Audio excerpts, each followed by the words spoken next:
Hello दोस्तों आपका स्वागत है हमारे चैनल डॉक टॉक्स में। दोस्तों हम आपको बताने जा रहे हैं सीबीसी रिपोर्ट के बारे में। हम जनरली जब हम अपनी ब्लड रिपोर्ट देखते हैं तो हमारी समझ में नहीं आता पीसीवी, एमसीवी, एमसीएच, एमसीएचसी। तो हम आपको आगे बताएंगे। दरअसल दोस्तों जो सीबीसी रिपोर्ट होती है, सबसे पहले तो आप उसकी फुल फॉर्म ही जान लीजिए। सीबीसी यानी कि कंप्लीट ब्लड काउंट। जो हमारे ब्लड के अंदर जितने भी सेल होते हैं हम उसकी काउंटिंग करते हैं और उससे पता लगाते हैं कि हमारी बॉडी के अंदर क्या फंक्शनिंग हो रही है। तो आज हम आपको इस रिपोर्ट के बारे में बताने जा रहे हैं। तो दोस्तों जैसा कि मैंने आपको बताया, पहले नंबर पे जो आता है हमारा हेमोग्लोबिन। दरअसल जो दोस्तों हेमोग्लोबिन होता है उसके अंदर हमारे रेड ब्लड सेल होते हैं, जिनका बेसिक काम क्या होता है कि हमारी बॉडी के अंदर से कार्बन डाइऑक्साइड को निकालना और हमारे जितने भी बॉडी ऑर्गन है और टिश्यू है उन तक ऑक्सीजन को पहुंचाना। तो दोस्तों जो हमारा हेमोग्लोबिन होता है वो हम पहले देखते हैं मेल्स के अंदर। जो मेल्स के अंदर हेमोग्लोबिन की रेंज होती है वो होती है 14 से 18 ग्राम पर डेसीलीटर। यानी कि 14 से 18 के बीच में हमारी नॉर्मल रेंज होती है हेमोग्लोबिन की मेल्स के अंदर। और वहीं पर जो हमारी नॉर्मल रेंज होती है फीमेल्स के अंदर वो होती है 12 से 16 ग्राम पर डेसीलीटर। ये हमारी फीमेल्स के अंदर होती है। दोस्तों जो हमारा एचबी होता है उसका लेवल अगर हमारी बॉडी में बढ़ जाता है तो हम उस जो कंडीशन होती है उस कंडीशन को हम पॉलीसिथेमिया कहते हैं। यानी कि हमारे जो रेड ब्लड सेल होती है उसका जो मास लेवल होता है वो बढ़ जाता है। उससे जो हमें बीमारी होती है हम उसे पॉलीसिथेमिया कहते हैं। और सिमिलरली अगर इसका लेवल यानी कि हमारी बॉडी में अगर एचबी का लेवल कम हो जाए तो हमें जो बीमारी होती है हम उसे एनीमिया कहते हैं। तो दोस्तों अब हम बात करने जा रहे हैं टीएलसी के बारे में। टीएलसी यानी कि हमारी वाइट ब्लड सेल। जो हमारी जो वाइट ब्लड सेल होती है उसकी जो नॉर्मल रेंज हमारी बॉडी में होती है वो होती है 4,500 से 11,000 के बीच। दोस्तों टीएलसी की मदद से हम ये पता लगा सकते हैं कि हमारे शरीर में टीएलसी कितनी मात्रा में है। यदि टीएलसी की मात्रा कम या ज़्यादा हो तो इससे हम ये पता लगा सकते हैं कि शरीर में कौन सा संक्रमण हुआ है, यानी कि हमारे शरीर में कौन सा इन्फेक्शन हुआ है। अगर ये हमारी जो रेंज है ना 4,500 से 11,000 के बीच जो रेंज है ना, अगर ये ऊपर या नीचे होती है तो टीएलसी की मदद से हम ये पता लगा सकते हैं कि हमारी बॉडी में कौन सा इन्फेक्शन हुआ है। तो दोस्तों जो हमारी डीएलसी होती है उसके अंदर डिफरेंट टाइप के सेल्स होते हैं, जैसे कि न्यूट्रोफिल, लिम्फोसाइट, इसोनोफिल, मोनोसाइट। तो फर्स्ट नंबर पर आता है हमारा न्यूट्रोफिल। न्यूट्रोफिल की जो नॉर्मल रेंज होती है वो होती है 2000 से 7000 क्यूबिक मिलीमीटर। न्यूट्रोफिल जो होता है दोस्तों हमारी जो डीएलसी होती है उसके अंदर सबसे ज़्यादा मात्रा में पाया जाता है। और जैसे ही हमारी बॉडी में किसी भी तरह का इन्फेक्शन होता है तो न्यूट्रोफिल की संख्या एकदम से बढ़ जाती है। और जो हमारी न्यूट्रोफिल की जब संख्या बढ़ती है उस कंडीशन को हम कहते हैं न्यूट्रोफिलिया। सिमिलरली अगर न्यूट्रोफिल की हमारी बॉडी में कमी हो जाती है यानी कि अगर न्यूट्रोफिल घट जाता है तो उस कंडीशन को हम कहते हैं न्यूट्रोपीनिया। अब हम बात करेंगे लिम्फोसाइट के बारे में। जो हमारा लिम्फोसाइट होता है उसकी जो नॉर्मल रेंज होती है वो होती है 1000 से 3000 क्यूबिक मिलीमीटर। शरीर में किसी भी प्रकार का इन्फ्लामेशन होने पर लिम्फोसाइट की संख्या बढ़ जाती है। यानी कि अगर हमारी बॉडी में किसी भी तरह की सूजन आती है या स्वेलिंग आती है तो हमारी जो लिम्फोसाइट होती है उसका जो लेवल होता है वो बढ़ जाता है। और लिम्फोसाइट का जो लेवल होता है उसके बढ़ने को हम कहते हैं लिम्फोसाइटोसिस। और सिमिलरली अगर हमारे जो लिम्फोसाइट होता है उसका जो लेवल घट जाता है तो उसे हम क्या कहते हैं, लिम्फोसाइटोपेनिया। तो दोस्तों अब हम बात करेंगे इसोनोफिल के बारे में। जो हमारा इसोनोफिल होता है उसकी नॉर्मल रेंज होती है 20 से 500 क्यूबिक मिलीमीटर के बीच में। तो जब शरीर में कोई भी एलर्जी या अस्थमा होता है तो इसोनोफिल बढ़ जाता है। यानी कि हमारी बॉडी में किसी भी टाइप की एलर्जी या हमें अस्थमा यानी कि खांसी होती है तो जो इसोनोफिल होता है वो बढ़ जाता है। इसोनोफिल के बढ़ जाने को हम कहते हैं इसोनोफिलिया। सिमिलरली इसोनोफिल के घट जाने को हम कहते हैं इसोनोपीनिया। और दोस्तों आप देख सकते हैं इसोनोफिल की जो डायग्राम है ये इसकी बराबर में ही है। ये अंडर माइक्रोस्कोप ऐसा ही नजर आता है जैसा यहाँ पे। सिमिलरली जैसा कि हमने आपको ऊपर दिखाया है लिम्फोसाइट और न्यूट्रोफिल दिखाया है वो भी अंडर माइक्रोस्कोप आपको इसी टाइप में नजर आएंगे। अब हम बात करेंगे मोनोसाइट के बारे में। दोस्तों आप देख ही सकते हैं डायग्राम में मोनोसाइट अंडर माइक्रोस्कोप ऐसा ही नजर आता है। और जो मोनोसाइट की नॉर्मल रेंज होती है वो होती है 200 से 1000 क्यूबिक मिलीमीटर के बीच। जब शरीर में कोई भी ऑटो इम्यून डिसीज होती है उस अवस्था में यानी कि उस कंडीशन में मोनोसाइट की मात्रा बढ़ जाती है। और आपको पता ही होगा, जैसे कि मैं ऊपर से बताता ही आ रहा हूँ आपको, ये सिमिलर है दोस्तों, इसमें कोई कन्फ्यूजन वाली बात नहीं है।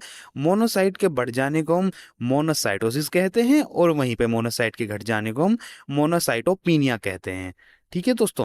फिर आता है दोस्तों प्लेटलेट, जो कि हमारा ब्लड का मोस्ट इंपॉर्टेंट कंपोनेंट माना जाता है। और इसकी जो नॉर्मल रेंज होती है दोस्तों, वो होती है 1.5 लाख से 4.5 लाख प्लेटलेट पर माइक्रोलीटर ऑफ ब्लड।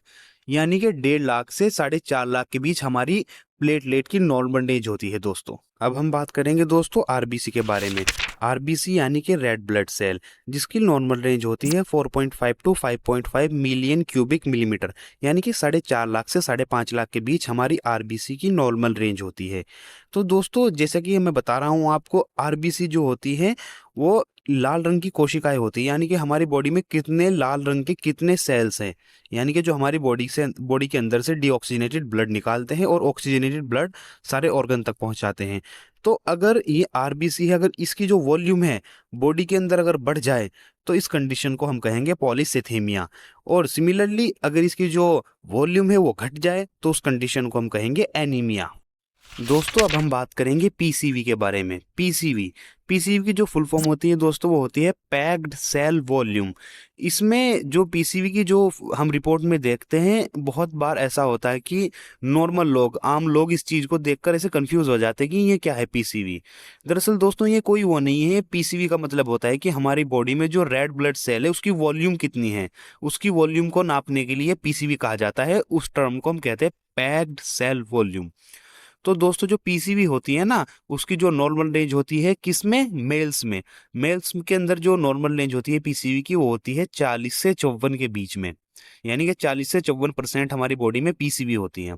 और वहीं अगर हम फीमेल की बात करें, तो फीमेल के अंदर जो हमारी पीसीवी की नॉर्मल रेंज होती है वो होती है 38 से 47 के बीच में।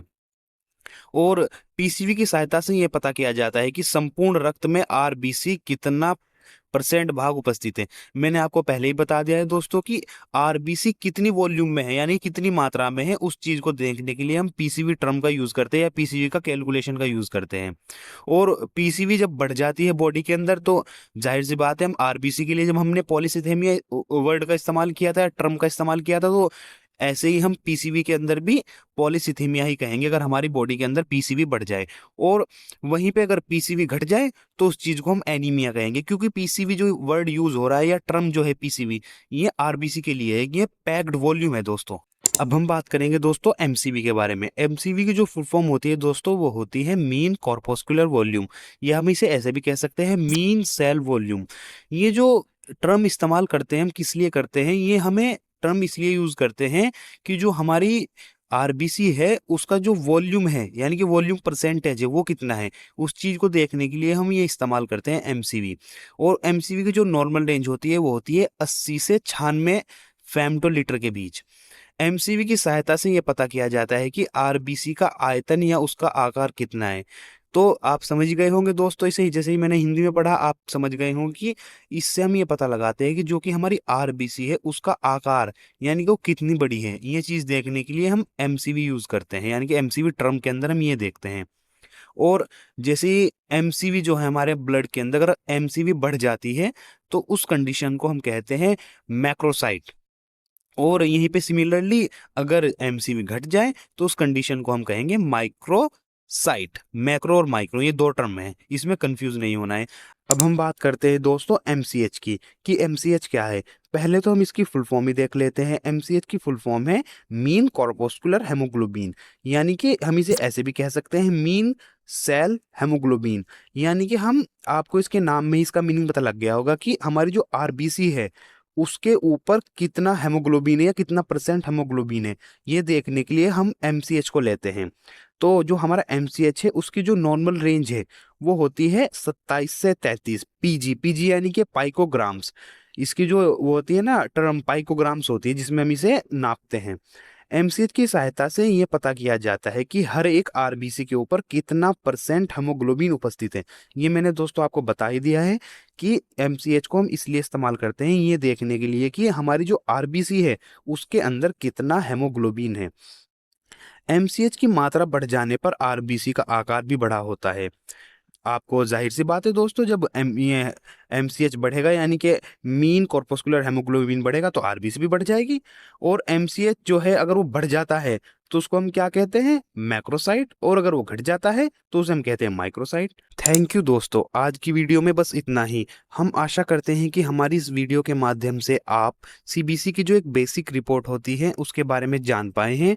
और अगर आप ऐसी ही मेडिकल से रिलेटेड वीडियो देखना चाहते हैं तो हमारे चैनल से जुड़े, हमारे चैनल को लाइक करें, सब्सक्राइब करें, फॉलो करें।